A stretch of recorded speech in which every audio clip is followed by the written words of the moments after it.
Kembali bersama kami di Market Bus pemirsa. Mari kita simak terlebih dahulu update pergerakan IHSG di pembukaan sesi pertama pada hari ini pemirsa, di mana IHSG melanjutkan penguatan di 0,8% ke level 6.281,65. Dari top gainers ada TPIA, BBRI, DSSA, Aman, BP. Lalu dari top losers ada BNBR, Koko, Pex, Baik, dan juga Koka. Dari pergerakan sektoral pemirsa, sektor teknologi menguat di 1,47%, lalu sektor kesehatan melemah di 0,12% dan sektor energi menguat di 1,09%. Dari Bursa Asia pemirsa, dari Bursa Asia ada data dari Nikkei 225 yang menguat di 1,48% ke level 65.092. STI menguat di 0,39% ke level 5.520. Kospi melemah di 1,28% di level 6.680. Sementara Hang Seng menguat tipis di 0,02% ke level 25.149. Lalu dari saham-saham pilihan analis ada dari Unilever yang direkomendasikan buy, saham energi direkomendasikan buy, ESA direkomendasikan buy, dan BBRI direkomendasikan buy on weakness.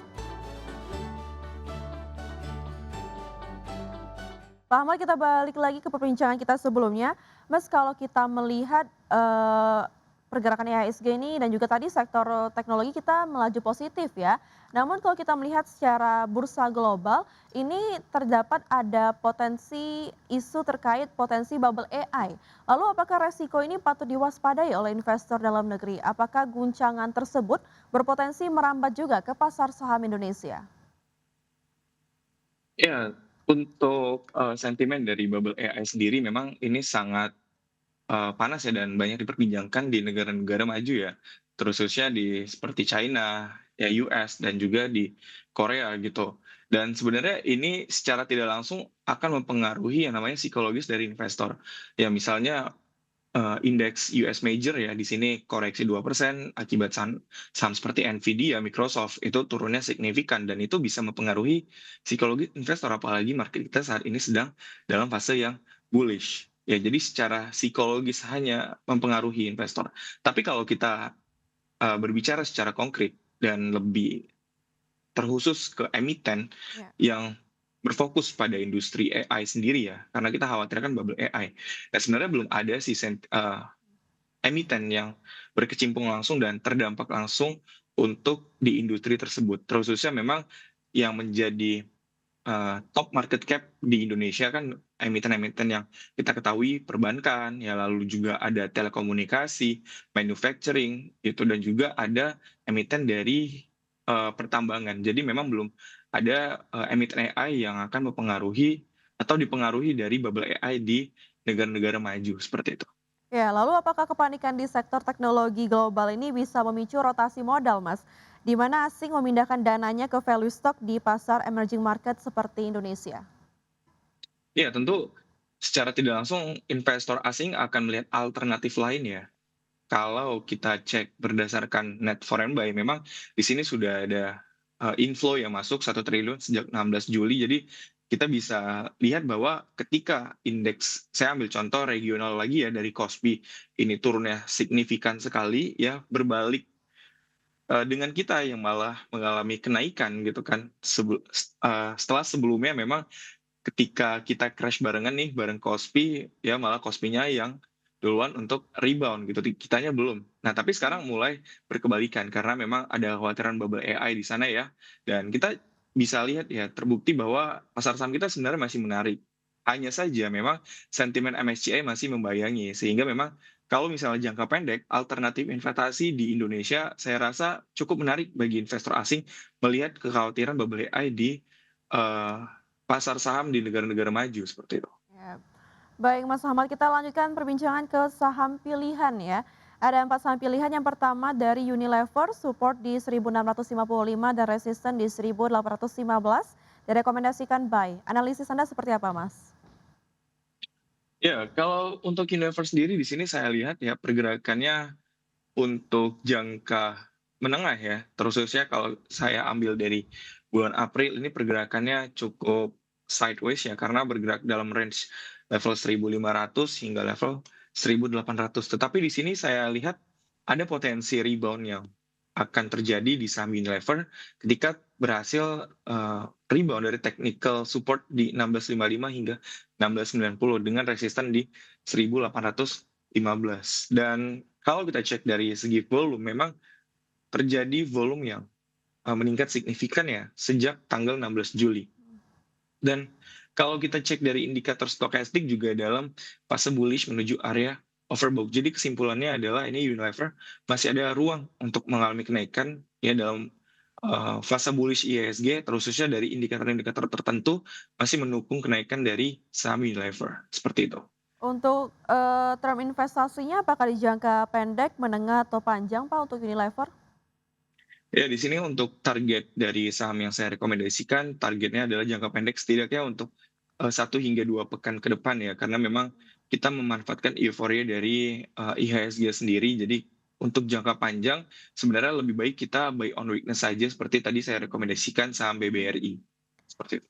Baik, selanjutnya kita beralih ke saham pilihan kedua, ada dari ENRG. Direkomendasikan buy, Ya, support di 1355 dan resisten di 1550. ya baik, untuk saham energi sendiri ya, saya melihat atau tertarik dengan saham ini ya, selain memang dari grup konglomerasi Bakri yang lagi happening untuk saat ini ditransaksikan oleh investor. Di sisi lain memang kalau kita cek harga minyak global ya, atau crude oil di sini mengalami kenaikan lebih dari 22% sejak tanggal 2 Juli, atau terhitung sejak awal bulan Juli, karena memang tensi geopolitik di Timur Tengah meningkat. Nah, di sini sebenarnya sih saham energi sudah terapresiasi cukup signifikan juga ya sejak awal Juli.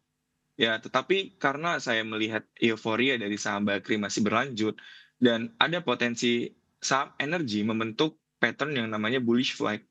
Sehingga di sini saya masih optimis untuk saham energi lanjut untuk rally ya dengan target tertingginya di level 1.600 sebenarnya. Seperti itu. Dan target ini potensi tercapai proyeksi saya dalam kurun waktu jangka pendek juga ya, di kurun waktu 1 hingga 2 pekan saja. Oke, jadi untuk investasinya juga di jangka pendek ya Mas untuk saham energi. Yes. Selanjutnya ada ESA, direkomendasikan buy juga. Analisis Anda seperti apa Mas?